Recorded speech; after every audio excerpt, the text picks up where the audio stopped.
10th class में जो chapter 2 है magnetic effect of electric current, ठीक है, ये आपका PA2 में भी आएगा। तो इसमें हम थ्योरी कंप्लीट कर चुके थे और आज हम जो NCERT क्वेश्चंस आए हुए हैं उनको देख रहे हैं, ठीक है। तो जैसे कि हमारे पास क्वेश्चन है, first draw magnetic field around a bar magnet, ठीक है। क्वेश्चन दिया आपका फर्स्ट। इस चैप्टर में न्यूमेरिकल नहीं है, ठीक है, ये आपका फ़ायदा है, केवल थ्योरेटिकल नहीं है, समझने के question. Draw magnetic field line around a bar magnet, तो आपको एक बार मैग्नेट की लाइन ड्रा करके दिखानी है। तो बार मैग्नेट मैंने आपको बताया था कि किसी मैग्नेट में हमारे पास दो पोल होते हैं, एक नॉर्थ पोल और एक साउथ पोल। तो जो हमारे पास नॉर्थ पोल है वो प्लस का वर्क करता है, साउथ पोल माइनस से वर्क करता है, बिहेव, ठीक है। तो लाइन बनाती है क्लोज लूप, तो प्लस से लाइन निकलेंगी इस टाइप से और माइनस की ओर को जाएंगी, ये, ठीक है, इस टाइप से ये हमारे को लाइन हम ड्रा करती है। और डायरेक्शन दिखा सकते हैं कि जो हमारा प्लस वाला पार्ट है उससे लाइन बाहर की ओर निकलती हैं, इस टाइप से दिखा देंगे आप निकलती है, और माइनस वाली की ओर लाइनें और आती हैं, इस टाइप से दिखा देंगे आप आते हुए, ठीक है। बाकी क्लोज लूप फॉर्म कर रही है, ठीक है, नीचे दिखा सकते हैं तो लाइन आप इस टाइप से, ये आंसर जाएगा फर्स्ट क्वेश्चन का। सेकंड क्वेश्चन है, list the properties of magnetic lines of force.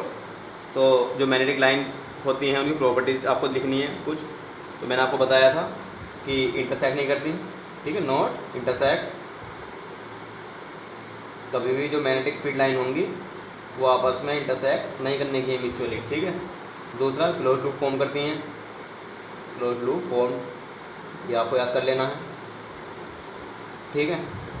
तीसरा, जो हमारे पास नॉर्थ है, नॉर्थ प्लस का बिहेव कर रहा है, उससे तो लाइनें निकलेंगी आउटवर्ड, ठीक है, जो नॉर्थ वाला पार्ट है आपका आउटवर्ड निकलेंगे, और जो साउथ वाला पार्ट है पोल आपका माइनस का बिहेव करेगा, उसके ऊपर लाइनें आएंगी, ठीक है, इनवर्ड। ये आपको याद रख लेना है। और अगर ये मैग्नेटिक फील्ड लाइन आपकी नियर है, एक दूसरे के पास पास हैं, तो मैग्नेटिक फील्ड स्ट्रॉन्ग होगा।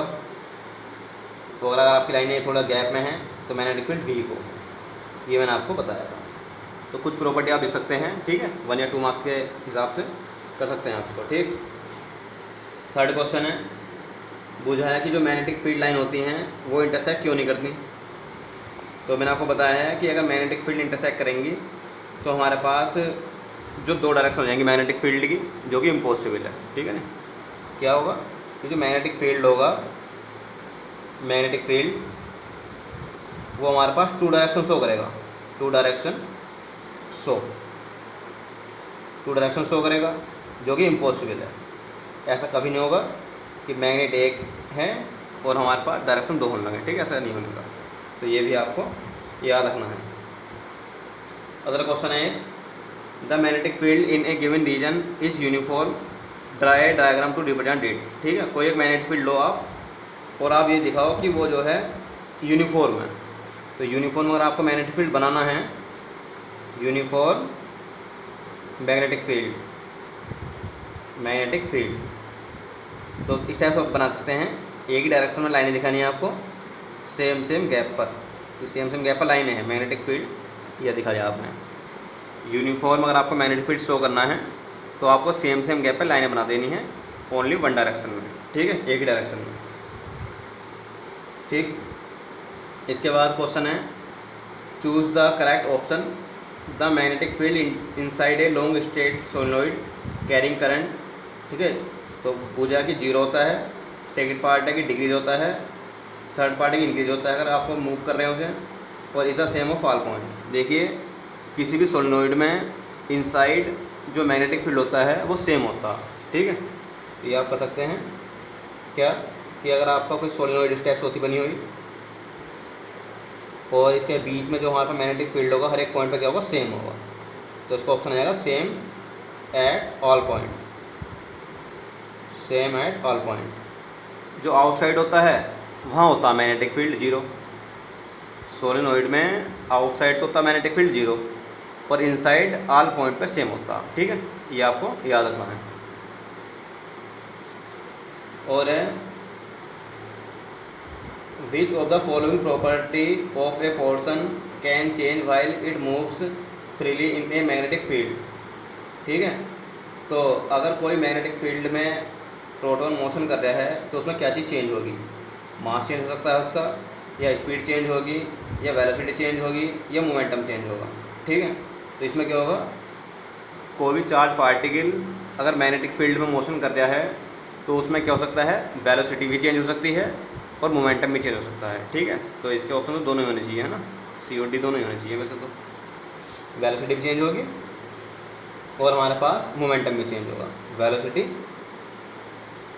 एंड मोमेंटम दोनों ही होंगे ना, दोनों ही ऑप्शन है इसके। यह याद रखना, आपको बुक में नहीं दे रखा होगा लेकिन याद रखना आपको कि वेलोसिटी और मोमेंटम दोनों ही चेंज हो सकते हैं, क्योंकि वेलोसिटी में ही सही क्या आएगा, मोमेंटम आएगा, है ना, P इक्वल mv। तो ये आपको याद रखना है। ठीक, ये क्वेश्चन इम्पोर्टेंट है। इसी टाइप से क्वेश्चन पूछा गया है आपका state Fleming left hand rule. ठीक है, तो मैंने आपको बताया था फ्लेमिंग लेफ्ट हैंड रूल।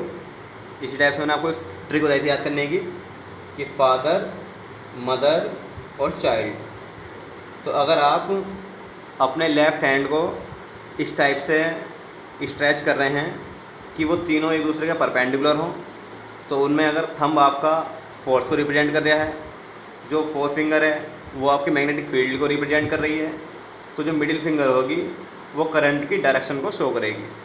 ठीक है, ये मैंने आपको बताया था। थंब जो है वो फोर्स है, जो फोर फिंगर है वो आपका मैग्नेटिक फील्ड है, और जो सी है वो क्या है, आपका करंट है। ठीक है, यानी मिडिल फिंगर जो है वो आपको करंट शो करेगी। तो फ्लेमिंग का जो लेफ्ट हैंड रूल है ये मैंने आपको बताया था, इम्पोर्टेंट भी है ये, और इस साल भी पेपर में आया था, तो ये आपको याद रखना है। ठीक है, इसी के बाद नेक्स्ट क्वेश्चन है what is the principle of electric motor. तो इलेक्ट्रिक मोटर का क्या प्रिंसिपल होता है ये आपको बताना है। तो इलेक्ट्रिक मोटर का प्रिंसिपल ये होता है कि जब भी कोई कॉइल किसी मैग्नेटिक फील्ड में आप प्लेस करेंगे तो उसके ऊपर क्या होगा, उसके ऊपर एक फोर्स अप्लाई होगा। ठीक है, कितना, BIL sin थीटा। ठीक है, उसको एक फोर्स एक्सपीरियंस करेगी कोई, या आप ऐसे कह सकते हैं कि मैग्नेटिक इफेक्ट ऑफ करंट इसके ऊपर बनी हुई है। जो मोटर होती है वो होती है आपकी किस प्रिंसिपल पर वर्क करती है, magnetic effect of current, current के मैग्नेटिक इफेक्ट पर वर्क करती है। ये भी लिख सकते हैं आप। ठीक, स्प्लिट रिंग का क्या वर्क होता है मोटर में, ये क्वेश्चन पूछा गया है। तो जो स्प्लिट रिंग होती है हमारे पास वो कम्यूटेटर का वर्क करती हैं, और कम्यूटेटर का मीन्स होता है कि वो जो करंट है उसे हाफ रोटेशन के बाद, ठीक है, रिवर्स डायरेक्शन में भेजती है। फॉरवर्ड करंट जाएगी, फिर रिवर्स में जाएगी, फिर फॉरवर्ड में जाएगी, फिर रिवर्स में जाएगी, इस टाइप से करंट जाएगी। ठीक, तो कम्यूटेटर का वर्क कर रहे हैं वो, यानी करंट को बैलेंस करना है उन्हें, रिवर्स डायरेक्शन में भी भेजना है। किसे कौन भेजेंगे, स्प्लिट रिंग। तो आज इन्हीं क्वेश्चन को आप देख लेंगे। बाकी जो NCERT का अदर क्वेश्चन है वो भी थ्योरेटिकल ही हैं, उन्हें आप देख लेंगे पढ़ के, और नेक्स्ट वीडियो में मैं आपको बताऊंगा वो जो अदर क्वेश्चन है NCERT के। और क्योंकि ये थ्योरेटिकल क्वेश्चन है तो जो समझाया मैंने उस हिसाब से आप याद कर लेंगे इन क्वेश्चन को। एक बार बुक में देखेंगे कि क्वेश्चन का मीन्स क्या है और उन्हें करके देखेंगे। ये तो मैंने एक नहीं लिख के और देखना है। ठीक है, PA2 में भी ये चैप्टर आएगा, फर्स्ट भी और सेकेंड भी, तो दोनों ही आपको चैप्टर अच्छे से प्रिपरेशन करनी है इन चैप्टर की। और इस चैप्टर में AC जनरेटर और इलेक्ट्रिक मोटर, ठीक है, इलेक्ट्रिक मोटर है, AC जनरेटर है, और स्टेट एक्सपेरिमेंट है, इलेक्ट्रोमैग्नेटिक इंडक्शन है। तो ये बड़े क्वेश्चन हैं जो कि आने के पूरे चांस रहते हैं, चाहे वो बोर्ड हो, चाहे वो PA1 हो, PA2 हो, कोई भी एग्ज़ाम हो। इस चैप्टर में जो बड़े क्वेश्चन बनेंगे वहीं से बनेंगे।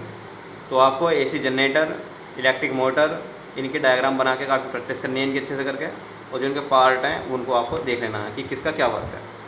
बाकी जो छोटे क्वेश्चन हैं AC DC में क्या डिफरेंस है, परमानेंट मैग्नेट और हमारे पास टेम्परेरी मैग्नेट में क्या डिफरेंस है, ठीक है, और ये फ्लेमिंग लेफ्ट हैंड रूल क्या है, ठीक, और जो फोर्स एक्ट हो रहे हैं करंट कैरिंग कंडक्टर पर, सोलेनोइड पर, ये छोटे क्वेश्चन बनेंगे यहाँ से, तो ये भी आपको याद रखना है।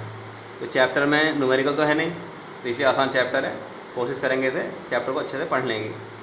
बाकी नेक्स्ट वीडियो में देखेंगे।